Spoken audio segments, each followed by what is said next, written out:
Everyone, magluluto tayo ng ginataang bilo-bilo. Let's go! Yes!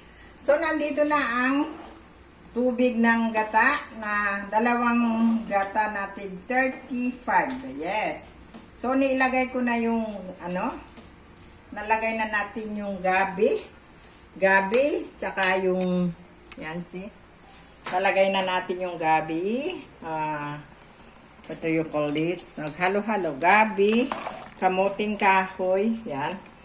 Tsaka kamote, yan. So, andito na. So, ang isusunod naman natin na ilagay is ang ating, yes, siguro. Pag paluto na to, pwede na natin ilagay ang ating saging. Yes, sagi. Ay, hindi. Pala, yung bilo-bilo, glutinous rice, saging na saba, and langka. So, ilalagay ko na yung langka para mabango na siya. Langka ito. Langka.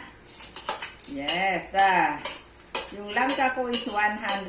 So, bali ito siguro pumapatak na nasa 400 lahat. Yan. Ayan na po. So, para mabango na siya, may langka na siya. So, lalakasan na natin ang apoy. Matubig po ito. Gusto kasi nila yung may sabaw. So, lalagyan na natin ng sugar para andun na rin ang lasa niya. Lagyan na natin ng sugar para andun na ang lasa. Diba? Madali lang po ito magluto. Basta na i-prepare na. Madali lang magluto. Very easy lang po siya. Siguro mga 1/4 or masigit pa. Pwede rin yung lagyan ito ng evap para mas masarap. So, ilalagay na natin yung first extract na gata. Hindi ko kasi sinasabay para para hindi siya masyado maluto. Ayan, ayan na. Masabaw po siya kasi gusto nila yung maraming sabaw. Tago.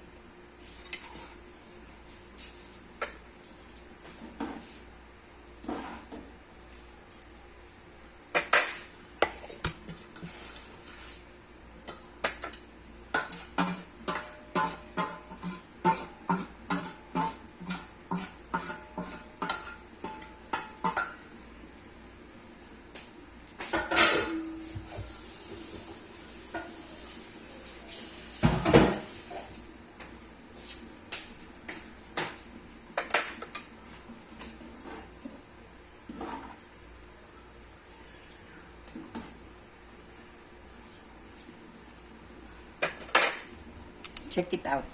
Yes.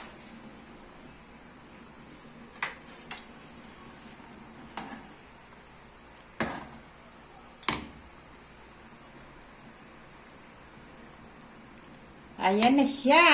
Masabaw siya pero they prefer kasi yan na masabaw yung kanyang bilo-bilo. Kasi habang tumatagal po yan, nagiging sticky din siya. So, atin nang ilalagay ang banana sabak or banana sabak. Yes, banana. And that last one is sago. Kasi luto na siya eh. Kung medyo marami yung sago, huwag niyo ilagay lahat yan. So, isang punong kaldero. Yan po. Tama na siguro kasi masyado naman masago. Yes, isang punong kaldero. Yan. Kita nyo? Isang punong kaldero. Yes, yan. So, luto-lutuin lang.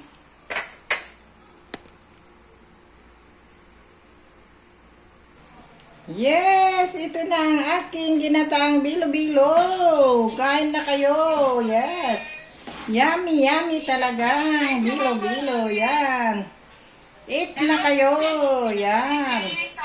Okay na to. Tama na. O, tingnan nyo. Nalapot na siya. Yan. Lalagyan natin ng konting gatas para lalong malinamnam. Yan. Yes. Yan. Lagyan natin ng konting gatas para luminamnam siya lalo. O, diba? Tara, kain na tayo. Let's Good eat evening, na. everyone. So, Bye-bye. naman sabi ni Sir Avi.